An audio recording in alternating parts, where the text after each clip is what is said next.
Hello everyone. Episode की starting में लड़कियां राइस केक के साथ खेल रही थी।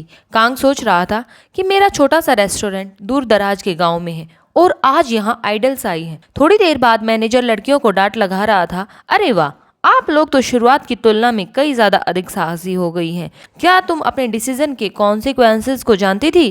बोलो, अब कोई उत्तर तो दो।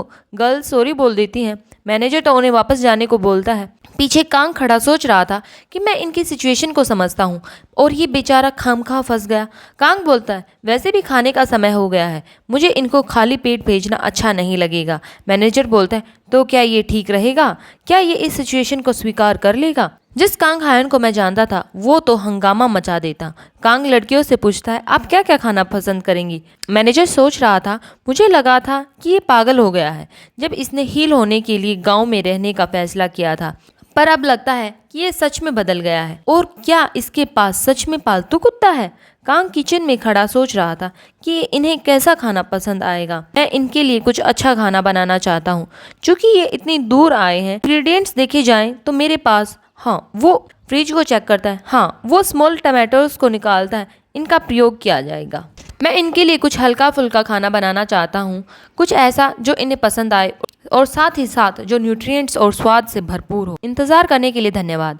मैंने तुम्हारे लिए टमाटो पास्ता और स्टीक सैलेड बनाया है। लड़कियां खाने का टेस्ट करती हैं। ये तो टमाटो पास्ता बहुत अमेजिंग है। मैं यूजुअली पास्ता नहीं खाती हूँ, पर ये पास्ता सॉस तो बहुत टेस्टी है। दूसरी लड़की बोलती है, और ये स्टीक सैलेड नरम और सब्जियां ताजी हैं। लेकिन ये अद्भुत ड्रेस क्या है? क्या मैं इसे कहीं से खरीद सकती हूँ?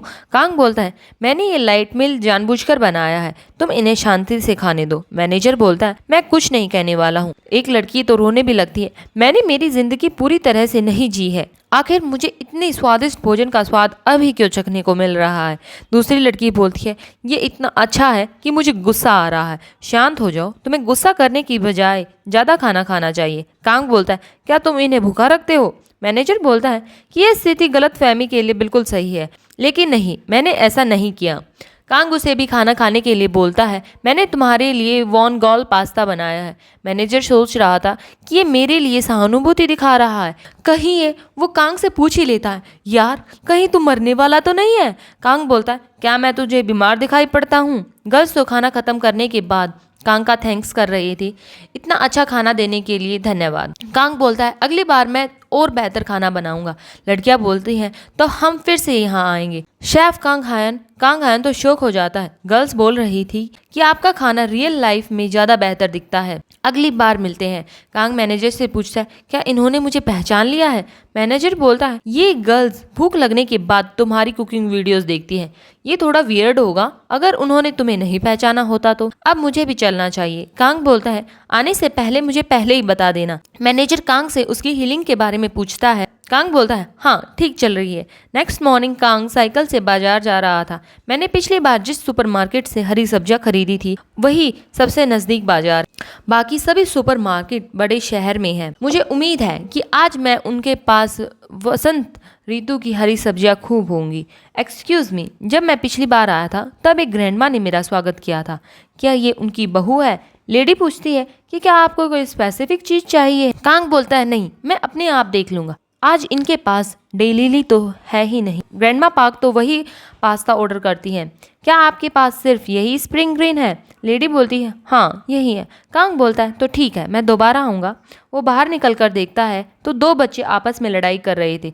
दोनों बोलते हैं, अब से मैं तुम्हारे साथ नहीं खेलूंगा। लड़का बोलता है, तुम हम सबसे अलग हो, अपने देश वापस जाओ। इतना सुन लड़की तो कुछ बोल ही नहीं पाती है। तभी कांग वहां आकर उनको छुड़वाता है। एक बार बोले गए शब्द वापस नहीं लिए जा सकते हैं। क्या तुम्हें यकीन है कि बाद में तुमको ऐसा कहने पर पछतावा नहीं होगा? शोर सुन वो लेडी भी बाहर आ जाती है। मियोंग, मम्मी क्या हुआ? तुम ठीक तो हो? अब उसकी माँ यहाँ आ गई है। अब मुझे यहाँ से जाना चाहिए। वो लड़का भी वहाँ से भाग जाता है। वो लेडी मियोंग की हेल्प के लिए कांग का थैंक्स करने लगती है। कांग बोलता है, नहीं, मैंने इतना कुछ भी नहीं किया है। क्या अब मियोंग ठीक है? लेडी बोलती है, हाँ, अब वो सो गई है। ये सब मेरी वजह से हो रहा है। कांग बोलता है, ये तो सिर्फ बच्चों की आपस की लड़ाई है, इसमें आपकी कोई गलती नहीं है। लेडी अपना नाम अनगुअन बताती है। मैं वियतनाम से हूँ। मुझे लगता है कि मियंग मेरी वजह से बुली हो रही है। कांग सोच रहा था, मैं इसे कंसोल तो करना चाहता हूँ कि ये बात नहीं है, पर मैं इतना सब कुछ देखने के बाद भी कुछ नहीं कह सका। ये कुछ ऐसा है जिस पर मैं केयरलेसली कुछ भी नहीं कह सकती। इनग्वन पूछती है, वैसे तुम कौन हो? मैंने सुना है कि तुम रेस्टोरेंट चलाते हो, क्या तुम मुझे कुकिंग सिखा सकते हो? मैं सिर्फ वियतनामी डिशेस को ही बना सकती हूँ, पर मियंग इस साल अपने सभी दोस्तों को अपने बर्थडे पर पार्टी देना चाहती है, तो मैं उन सबके लिए कोरियन डिशेस बनाना चाहती हूँ। नेक्स्ट सीन में कांग अपने घर आ गया था। वो बैठा सोच रहा था कि मैंने उसकी आंखों में सिंसियरिटी देखी थी, इसीलिए मैं उसकी हेल्प करने के लिए मान गया। संभवतः वो कोरियन खाना इसलिए बनाना चाहती है कि वो मियंग का और ज्यादा मजाक बनते नहीं देख सकती। अरे राइस केक, क्या तुम मुझे कंफर्ट कर रहे हो? पर राइस केक तो उससे खाविया का डब्बा खुलवाने आया, ये तुम्हें कहाँ से मिल गया? वैसे भी डिब्बे से निकाल कर खाने में इसका स्वाद अच्छा नहीं लगता। अरे छोड़ो, अभी तो यह मेरे किसी काम का नहीं है, इसीलिए तुम ही इसे खा लो। अरे यार, तुम खाने पीने की बात आती है तो तुम हमेशा मुझसे ही मदद मांगते हो। नहीं रुको, मदद मांगना जब आपको ज़रूरत हो तो यह सही है, तो ठीक है। पड़ोसी पड़ोसी के काम आता है, मुझे पता है ऐसी सिचुएशन में कौन मेरी मदद कर सकता है। वो ड्रिंक्स लेकर अपने पड़ोसियों के घर पहुंच जाता है। दरवाज़ा मिनो की वाइफ सुजिन खोलती। आपका हमसे मिलने आना कितना अनएक्सपेक्टेड है। कांग बोलता है, एक बात है जिस पर मुझे आपकी राय चाहिए। सुजिन उसे अंदर आने के लिए बोलती है। अंदर विलेज चीफ भी आए हुए थे। चीफ बोलते हैं, तुम्हें सीधा मेरे पास आना चाहिए था, आप यहाँ क्या कर रहे हैं? चीफ बोलता है, मैं यहाँ ड्रिंक्स के लिए आया हूँ। कांग उनको सारी घटना का वृतांत सुनाता है। मैं उसे कोरियन डिशेस बनाना सिखाने की सोच रहा हूँ। सुजिन बोलती है, हाँ मैं भी इनग्वन को जानती हूँ, कई बार तो मैंने मियोंग को सांगो के साथ खेलते देखा है। कांगवन बोलता है, अच्छा तो वो सेम स्कूल में जाते हैं? इनो बताता है, यहाँ के सभी बच्चे उसी स्कूल में जाते हैं।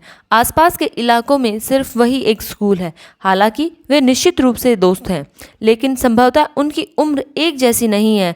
उस स्कूल में 20 से भी कम बच्चे हैं, इसलिए वहाँ केवल एक कक्षा। सुजिन बोलती है, ये सब मियोंग के साथ हुआ है, ये सोचकर ही मेरे रोंगटे खड़े हो जाते। मैं समझ सकती हूँ कि इनग्वन कैसा महसूस कर रही होगी। मैंने भी अपने बच्चे के लिए यही किया होता। कांग सोच रहा था, हर माता पिता कोशिश करते हैं कि उनके बच्चे को कोई तकलीफ ना हो, तो मुझे उसे कुछ ऐसा सिखाना चाहिए जो वो जल्दी सीख सके। चीफ उसे उल्टा करने के लिए बोलता है, वो वियतनाम से है ना, तो उसे वियतनाम की डिशेस ही बनाने के लिए बोलो। कांग बोलता है, पर वो तो कोरियन खाना बनाना चाहती है। चीफ बोलते हैं, फिर भी ज़बरदस्ती घुलने मिलने की कोशिश करना मियंग के लिए नकारात्मक रूप से प्रभावित कर सकता है। उसकी उम्र के बच्चों को आखिर पता ही क्या होता है। शायद वह अभी भी उनके मतभेदों को स्वीकार नहीं कर पा रही। अलग होना कोई बुरी बात या गलत बात नहीं है, इसीलिए आपको भी यह योगदान देना चाहिए। एक निवाला 100 शब्दों से अधिक अर्थपूर्ण होता है। नेक्स्ट सीन में इनग्वन किचन में खड़ी सोच रही थी कि क्या यह करना सही होगा। कोरियन और वियतनाम फूड दोनों अलग होते हैं। क्या होगा अगर बच्चों को खाना पसंद नहीं आया तो? कांग भी वहाँ हेल्प करवा रहा था। कांग बोलता है, चावल के नूडल्स के लिए यह काफ़ी होना चाहिए। शोरबा बनाने के बाद प्याज को अच्छे से निकाल लेना। बच्चे आमतौर पर खाने पीने में बहुत नखरे करते हैं। मुझे आपके द्वारा पहले बनाए गए वियतनामी स्प्रिंग रोल्स की याद आ रही है, लेकिन बच्चों के लिए इन्हें ठीक से रोल करना मुश्किल हो सकता है, इसलिए हो सकता है वे इसे खाना ना चुने। क्यों ना हम इन्हें चागवास में बदल दें? मुझे लगता है बच्चों को इसका कुरकुरापन पसंद आएगा। अगर आप इसे उनके सामने वियतनामी पकौड़ी के रूप में पेश करेंगे तो शायद उन्हें इसमें दिलचस्पी हो सकती है। अनगुन सोच रही थी, जब तक ये मेरी मदद कर रहा है लगता है तब तक ठीक ही होगा। वो धनिया को धोकर और स्प्राउट्स को निकालकर मीट के रोल बनाकर तैयार कर देती है। ये लास्ट डिश है, बोनचा। कांग फूड को टेस्ट करने लगता है। ये चावल के नूडल्स जितना फेमस तो नहीं, लेकिन यह डेफिनेटली वियतनाम की फेमस डिशों में से एक है।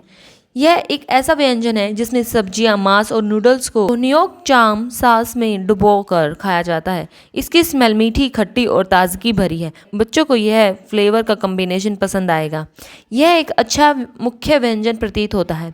क्या आप मेरे लिए एक गिलास पानी ला सकती है? वो राइस केक को अपनी हुडी में छुपा कर लाया था। राइस केक खाने को टेस्ट करता है। कैसा है? आज की सभी डिशों में से इस व्यंजन के लिए इसकी पूंछ सबसे तेज हिल रही है। लगता है इनग्वेन निश्चित रूप से एक अद्भुत शेफ है। तभी इनग्वेन वहां आती है। अरे क्या हुआ? कांग रिव्यू देते हुए बोलता है, सॉस में से पीपर को निकाल दो, जबकि ये बच्चों के लिए है, और धनिया की भी मात्रा कम कर दो। आपने सिर्फ पोर्क का इस्तेमाल किया है ना? इसमें थोड़ा बीफ 2:1 में मिला दीजिए, नहीं तो ये थोड़ा तो सूखा सूखा सा लग सकता है, और ये बहुत स्वादिष्ट है। बच्चे इस डिशेज को एंजॉय करेंगे। एनग्वेन तो कांग का थैंक्स करती है। काम खत्म कर कांग भी बाहर आ जाता है। ये वाकई सौभाग्य की बात है कि वह एक अच्छी कुक है। अरे उसे फीडबैक भी अच्छे से समझ आ गया है। अब चिंता की कोई बात नहीं है। तभी वहाँ मियोंग आ जाती है। ये लीजिए। कांग पूछता है, क्या ये तुमने खुद बनाया है? मियोंग बोलती है, जी हाँ, इसके बिना आपको पार्टी में एंट्री नहीं मिल सकती है। इसको साथ में ही लेकर आना। वैसे भी ज़्यादा बच्चे नहीं आने वाले हैं। कांग कारण पूछता है, क्योंकि चुलमिन से मेरी फाइट हो चुकी है। चुलमिन के बहुत सारे दोस्त हैं। कांग सोच रहा था तो उस बच्चे का नाम चुलमिन है।